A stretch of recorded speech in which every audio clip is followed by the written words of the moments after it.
Boa noite, irmãos. Que a paz de Cristo esteja com todos os irmãos, passando aqui para mais uma quarta-feira do poder. Nosso tema de hoje vai ser remoções de todas as muletas. Mas antes da gente estar aprendendo sobre o nosso tema, eu convido os irmãos para que possamos fazer uma oração. Feche seus olhinhos aí, do jeito que você tiver mesmo, vamos orar. Querido Deus, muito obrigada, Pai, mais um despertar, mais um dia de vida. Querido Jesus, perdoe as nossas falhas, nossos pecados, as nossas culpas, Pai. Todos os nossos pecados de pensamento, palavra e obra. Senhor Deus, se faça presente no nosso meio. Essas bênçãos te pedimos sem nenhum merecimento, mas é no doce nome de Jesus que vive e reina para todo sempre. Amém. Amém, Pai. Muito bem, irmão. Então, como eu já falei que nosso tema vai ser remoções de todas as muletas, nós vamos estar falando hoje um pouquinho sobre a história de Davi e de Saul. Bem lá no comecinho da história, viu, irmãos? É só um pedacinho que eu vou ler aqui, é uma pequena introdução, porque a história é longa, né? Então, nós temos que ser rápido aqui. Então, aqui fala que Davi nasceu em Belém da Judéia, provavelmente em 1040 a.C. Vamos ficar atento para essa data, que essa data de 1040 a.C. é o tempo que a nossa história está se passando, viu? Era o 8º filho de Jessé o Belemita, descendente do povo hebreu que se estabeleceu na região da antiga Palestina, à margem do Rio Jordão. Agora vamos falar um pouquinho sobre Saul. Saul foi o primeiro rei do antigo Egito, de Israel. Ele era filho de Quis, da tribo de Benjamim. Saul era um jovem camponês da cidade de Gibeá. Tanto Saul como Davi eram jovens bonitos, formoso, valente e corajoso. Estudando aqui a história, eu imaginava que Davi era moreno, mas não é não, viu? Eu percebi aqui que ele é ruivinho. Ambos foram ungidos pelo profeta Samuel para ser rei. Mas quem ocupou primeiro o cargo de rei foi Saul, viu? E Saul ia até bem, mas logo ele começou a fazer umas coisinhas lá que não era do agrado de Deus. Então o Senhor Deus se entristeceu com Saul e o Espírito do Senhor se retirou de Saul. Saul começa a ter umas coisas esquisitas, ter umas crises assim de raiva, ficava muito furioso. E aí o homem ficava bravo, e aí mandaram chamar Davi, para que Davi pudesse tocar a harpa para Saul ficar bom, né? Porque toda vez que Davi tocava a harpa, Saul ficava calmo, Saul ficava feliz, mas aí Davi ia embora, dali a pouco o homem estava bravo de novo. Aí tinha que mandar chamar Davi de novo. Aí Saul já começa a ter assim uma amizade com o Davi, né? Depois, passado o tempo, teve uma guerra lá contra os israelitas, contra os filisteus. E aí então apareceu lá um gigante, Golias. E quem matou Golias? Todo mundo já sabe, né? Davi. E aí Saul ficou feliz, né? E aí Saul ficou contente, porque ficou contente que Davi foi lá e matou o povo, matou Golias, né? E Saul então resolveu dar o cargo de chefe do exército para o Davi, e também deu a mão da filha dele, que ele falou que quem matasse o gigante ganharia a sua filha, né, em casamento. Tanto que era a primeira filha, só que não deu certo. Aí ele pegou e deu Mical, a segunda filha, que descobriu que ela estava apaixonada lá por Davi, já aproveitou. Mas a intenção de Saul não era boa não, viu?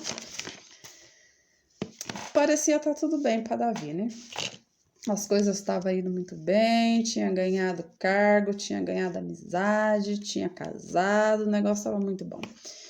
Mas no livro de Samuel aqui, 18, 14, 15, até fala que Davi lograva bom êxito em todos os seus empreendimentos, pois o Senhor era com ele. Davi agia corretamente, mas de repente tudo começou a dar errado. Por que será que tudo começou a dar errado? Deus começou a tirar as muletas de Davi. Lembra do tema nosso, lá da frente? Remoções de todas as muletas? Então Deus começa a tirar as muletas de Davi, né? E as coisas começam a dar errado para Davi.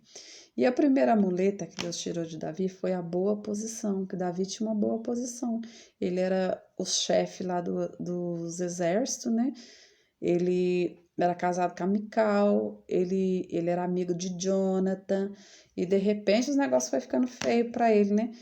E aí Saul, ele começou a pensar assim, esse negócio não tá certo não, que esse Davi tá querendo tomar tudo que é meu aqui. Porque Saul descobriu que Samuel tinha ungido Davi para ser rei, e ele não ficou feliz com essa história não, viu? E aí ele pensou assim, eu vou dar fim nesse cabra, porque senão ele vai tomar meu reino. E aí ele começou a perceber, né? Quando saía na rua, o povo gritava que Davi tinha matado mais filisteus que Saul, e o povo gostava de Davi, ele estava vendo que a coisa estava crescendo pro lado de Davi, ele foi ficando bravo, e ele falou, vou dar fim nesse homem. E aí ele jogou uma flecha lá no Davi, lá lançou uma lança lá no Davi, não deu certo, lançou outra, não deu certo, porque Deus também protegia Davi, né? Mas Saul queria matar Davi de qualquer jeito, viu, irmão? E aí Davi teve que fugir. E aí Deus foi tirando as muletas dele, ele foi perdendo. Perdeu a primeira muleta, que foi a boa posição. Depois perdeu a segunda muleta, que perdeu a esposa. Depois teve a terceira muleta, que perdeu o seu amigo Samuel, porque os dois não deu certo para ficar junto. Depois perdeu a quinta muleta, né? Perdeu o amor próprio, perdeu Jonathan. Mas aqui tem um verso aqui na 1 Samuel 21:10 que fala que levantou-se Davi naquele dia e fugiu da diante de Saul e foi a Aquis, rei de Gate. Foi quando ele perdeu o amor próprio. O que ele foi fazer lá nessa cidade, né, de Gate? Porque lá era onde vivia Golias, o defensor dos filisteus. Então ele não tinha nada que ter ido lá. Aqui na história fala que quando ele foi para lá, fugiu para lá, ele teve que se fingir de louco, pro rei não matar ele, né? O Aquis lá não matar ele. Então, assim, chegou ao fundo do poço, né? Fugindo de tudo, perdeu tudo. Mas por que será que Davi, ele perde tudo isso? Será que Deus tinha um propósito na vida dele para fazer com que ele perdesse tudo isso, né? O que será que Deus queria de Davi? O que será que Deus queria mostrar para Davi, né? Então, o propósito de Deus para Davi não podia ser apoiado em muletas. Davi precisava ser puro, forte, límpido e baseado apenas no amor do próprio Deus. Então, assim, trazendo para nós hoje essa história, né? O que Deus quer da gente? Deus quer que nós sejamos assim apoiados em muleta? Não, né, irmãos? Deus quer que a gente siga Ele, só Ele, né? Que a gente busque primeiro o reino de Deus, né? Que a gente assim não fique fazendo das nossas coisas ídolo, que a gente não fica se baseando nos nossos bens materiais, buscar primeiro os bens materiais, ficar adorando ídolos, ficar fazendo aquelas coisas que não é do agrado de Deus, né? Deus quer que a gente se apoie nele, que a gente busque ele, que a gente lembra que ele pode tudo na nossa vida, né? Mesma coisa era com Davi, irmãos. A história de Davi serve para nós hoje. Deus queria que Davi aprendesse a adorar ele verdadeiramente e que só se apoiasse em Deus, não ficasse usando de muleta, não ficasse se apoiando nas outras coisas, né? E Deus quer isso de nós hoje também, né? Que a gente busque Ele em primeiro lugar, colocamos Deus em primeiro lugar, buscar em primeiro lugar o reino de Deus, as outras coisas serão acrescentadas, né? Então, para terminar esse tema de hoje aqui, eu quero ler aqui um verso que eu escolhi aqui, que eu achei bem bonito. Se os irmãos quiserem ler, depois os irmãos podem ir lá na Bíblia e procurar. Fica em Deuteronômios 33:27, que diz assim, ó: o Deus eterno é a tua habitação, e por baixo de ti estende seus braços eternos. Só Deus é a nossa força. Em última análise, só devemos nos apoiar em seus braços eternos. Em Isaías 41:10 diz: não temas, porque eu sou contigo. Não te assombres, porque eu sou teu Deus. Eu te fortaleço, te ajudo e te sustento com a minha destra fiel. Eu te sustento, diz o Senhor. Mas enquanto se apoiar em outras coisas, não poderá se apoiar em mim. Eles se tornam meus substitutos, de modo que você não é sustentado pela minha mão. Então, assim, nós precisamos ser sustentados por Deus, né? Mas para isso nós precisamos buscar Deus em primeiro lugar.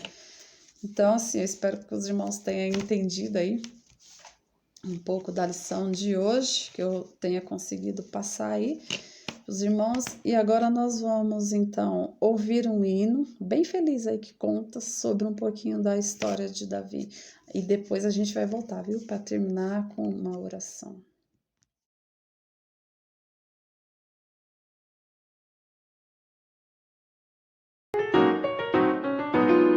Só o rapaz Davi, com sua funda em mão. Só o rapaz Davi, rapaz de oração. Só o rapaz Davi, lá no pequeno rio. Só o rapaz Davi, 5 seixos pra se tomou.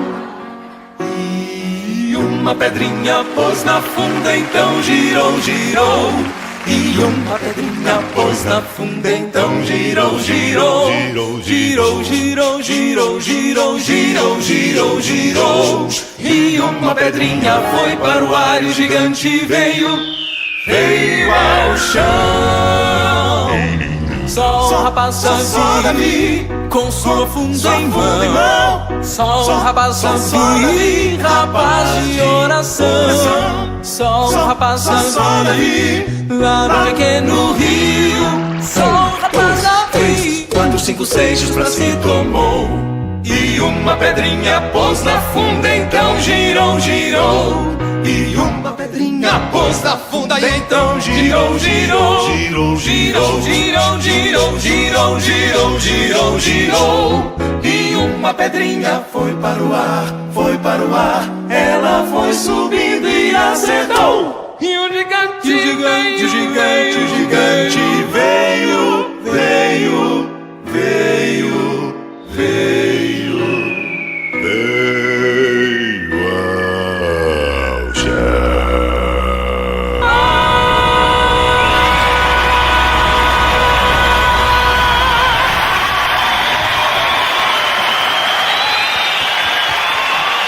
Da próxima vez eu vou acertar uma pedrada nesse gigante que ele não levanta mais. Oremos então. Querido Deus, muito obrigado, Pai, por mais esse estudo aqui realizado, Senhor Deus. Senhor Deus, mais uma vez eu te peço que faça presente em nossa vida, Pai. Que a gente possa vir apoiar somente em Ti, que a gente não possa ficar apoiando em outras coisas, Pai. Que aquelas coisas que não sejam do Seu agrado, Senhor. Por favor, cuide de nós, cuida das nossas famílias, vá ao encontro de todas as pessoas que estão precisando de Ti nesse momento, Pai. Eu te peço, Senhor, sem nenhum merecimento, mas no doce nome de Jesus, que vive e reina para todo sempre. Amém, Pai. Queridos irmãos, que os irmãos tenham aí então uma boa semana, tenham um restante de semana feliz, que a paz de Cristo esteja com todos vocês, viu? Fica com Deus.